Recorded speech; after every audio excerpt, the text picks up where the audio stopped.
ever feel like you're speaking, but maybe not quite connecting? Like you're using the same words, but they land differently. Mm. Now, Mm. imagine scaling that up across whole cultures. It gets complex fast. Absolutely. So today, we're really diving deep into what it takes to bridge those gaps, especially when the ways of thinking are fundamentally different. Right. Our goal here is to pull out the key insights on understanding culture for effectively introducing any new idea or belief system. And the source material we're looking at today, it really hammers home one point. Hmm. There's no one-size-fits-all approach. It just doesn't work. Exactly. And it zooms in on three really crucial areas. How people see their worldview, then how they connect and express things together communally. And finally, how they communicate, particularly the role of a virality of spoken communication and story. It's fascinating stuff. Our source uses the specific example of sharing the Christian gospel, but honestly, these principles apply anytime you're trying to share something new across cultural lines. They really do. Yeah. It's about that fundamental human connection, isn't it? And how often we just assume understanding. We do. And the source makes it clear worldview, communal patterns, orality get these wrong, and the whole message can just get lost. Or worse, twisted. Misinterpreted, yeah. Even with the best intentions. Okay, so let's unpack that first one there. Worldview. It sounds a bit, academic. How does it actually work on the ground?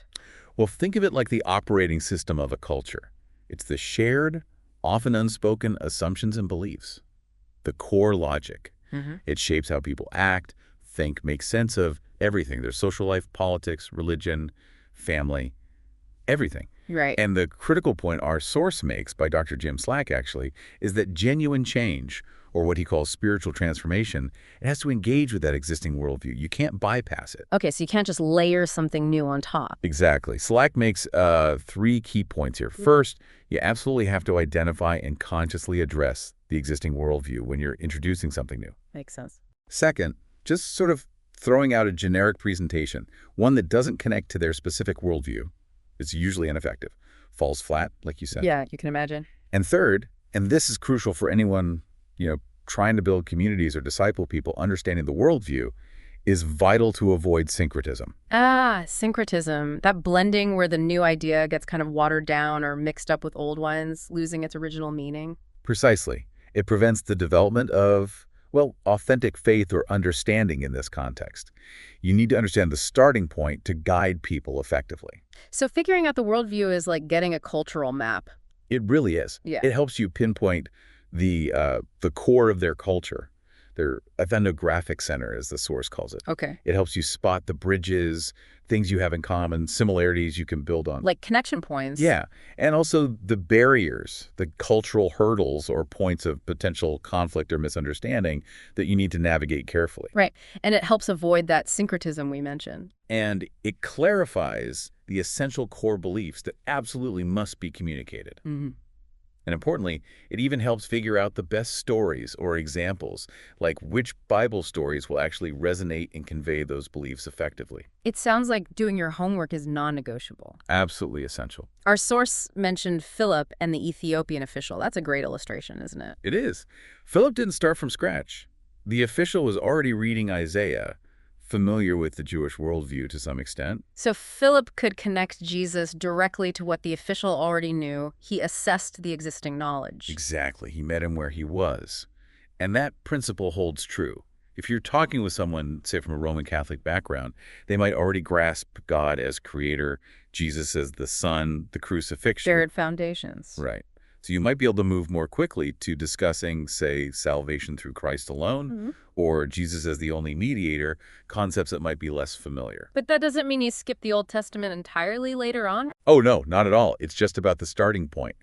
But contrast that with, say, someone holding an Islamic worldview. Okay. There, you might need to spend more time building a shared understanding of the nature of God or the person and mission of Jesus, because the baseline concepts can be quite different, even if some terms sound similar. So more foundational work needed there, potentially. Potentially, yes. Or think about traditional or animistic worldviews. You might find belief in a distant creator, but the daily focus is on appeasing lesser gods or spirits, often through shamans. Right, a very different spiritual landscape. Completely. So the source suggests, in those cases, maybe you don't start with Jesus immediately. Maybe you start with Old Testament stories creation, perhaps even the origin of evil spirits to lay a foundation they can connect with. Like building the framework first. Exactly. Remember Paul and Barnabas in Lystra? The crowd thought they were gods, Zeus and Hermes. Yeah, a total misunderstanding based on their existing worldview. Shows how easily it can happen. But then there are these amazing stories, too, like the one about the Kui people in India. Oh, tell me about that one. Well, the story that apparently resonated incredibly deeply with them was Noah and the flood, Noah. Why Noah? because it created this powerful sense of shared ancestry, of being part of the same human family, a kind of brotherhood.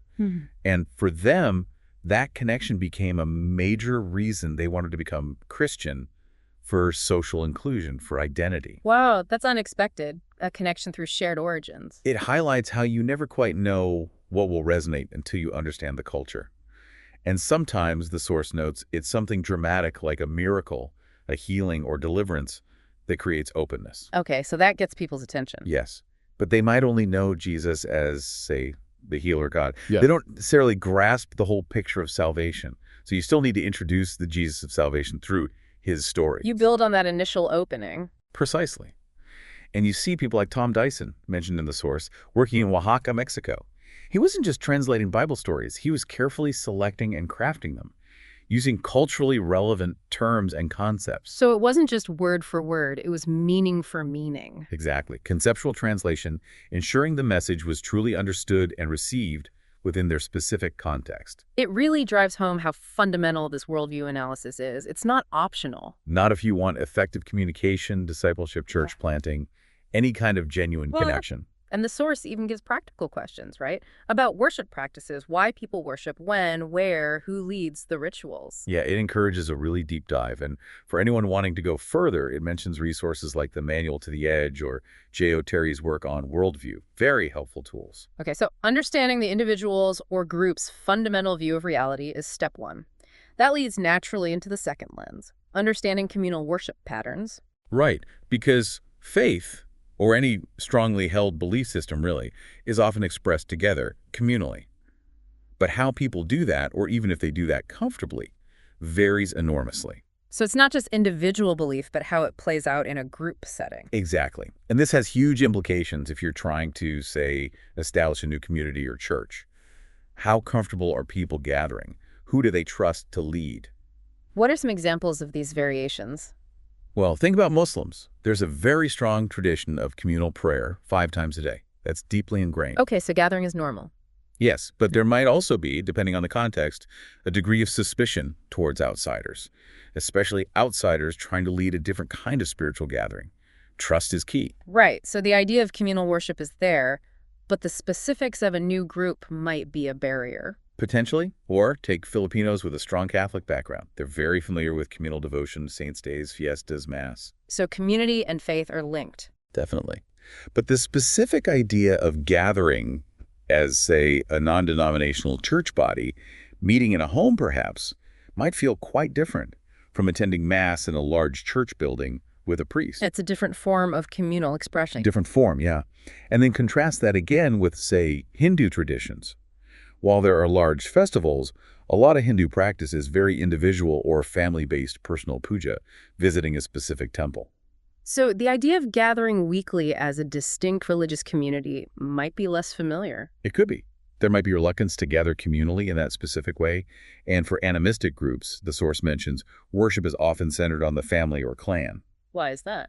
Often driven by fear, frankly, seeking blessings or appeasing local spirits, usually at specific family shrines. So a large public gathering with strangers. That could feel foreign, maybe even risky. Wow, okay. So the very act of gathering can mean different things, and the location matters too, right? Hugely. The source brings up the Hindu preference for designated holy places. Trying to start a church that meets in someone's home could clash with that expectation. I hadn't thought of that. And there are other factors, like for Muslims, the direction of prayer is important.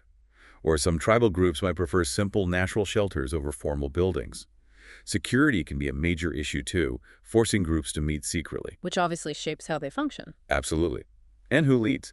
Sometimes people naturally look to former spiritual leaders like shamans, even after adopting new beliefs. That needs to be understood. And cultural norms around gender interaction. Yes, that's a big one.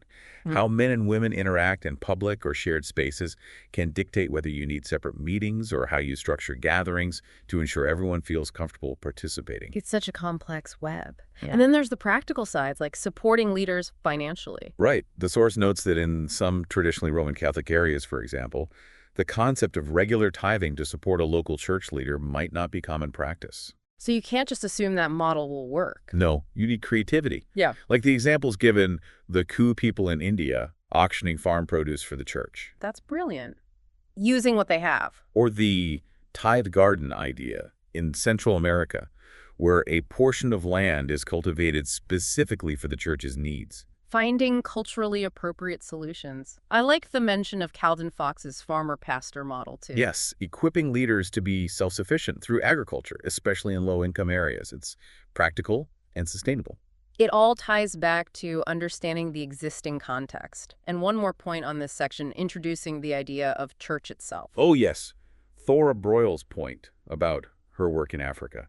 In cultures where the concept of a distinct, self-governing faith community is unfamiliar, you have to actually teach what church means early on in the process. You can't assume people understand the goal is to form this kind of community. Exactly. If they don't see the purpose, the initial interest might just fade away. You need clear guidance on how to be a church together. Yeah. So understanding how people already gather, trust, interact, and support each other communally, it's vital groundwork. Couldn't agree more.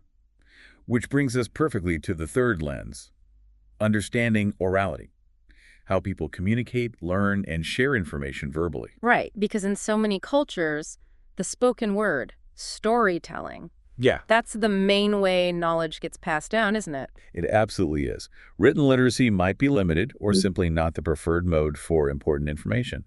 So if you're using methods like Bible storying, you have to understand their relationship with oral communication. Okay, what specifically should we look at? Well, first, there's storying history. Is there an existing vibrant tradition of sharing stories in groups? Legends, histories, myths. How does that affect things? It influences how receptive they'll be to learning through stories. If it's already a familiar and valued way of learning, they'll likely engage more readily. Makes sense. What else? Experience with group participation. How comfortable are people discussing things openly in a group? Why might that be an issue? Sometimes. There's such high regard for the teacher or storyteller that people feel it's disrespectful to ask questions or offer their own thoughts. They just listen passively. Ah, okay. So you need to be aware of that dynamic and maybe encourage participation differently? Precisely. And related to that, as we touched on before, gender participation. Are there norms that mean men and women will only speak freely if they're in separate discussion groups? Got it. Creating safe spaces for everyone to contribute. Yeah. And then a really big one, the mental retention capacity of oral communicators. How much they can remember. Exactly. We often hear that oral learners have amazing memories, and many do.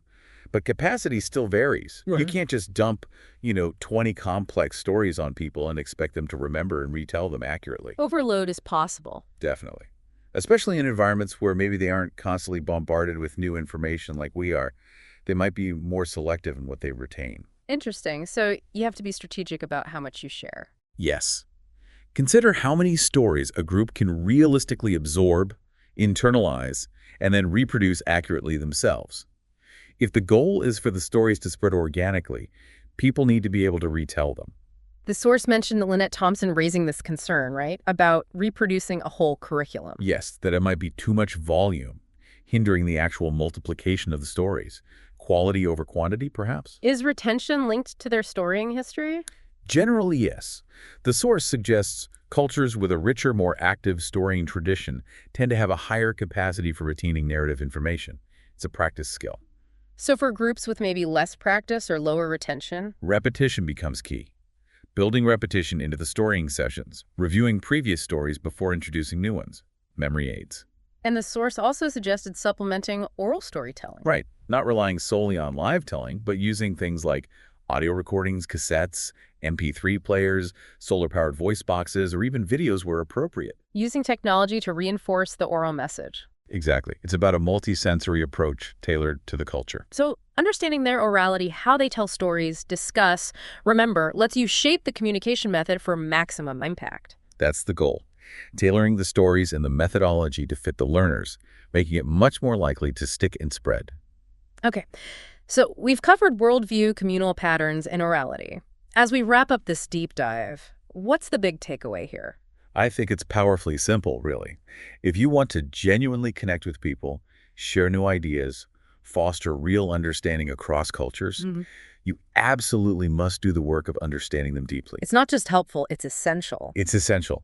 Understanding their worldview, how they see reality, understanding their communal patterns, how they live and express beliefs together, and understanding their orality, how they learn and share knowledge. It's about respect, and it's about effectiveness. It moves beyond just delivering a message to actually building a bridge for that message to cross. Will said. It's about ensuring the message is not just heard, but truly understood within their unique cultural context. So here's maybe a final thought for you, the listener, to chew on. Think about a time, maybe even just in your own neighborhood or workplace, when you tried to explain something important to someone from a different background, or maybe just with a very different perspective.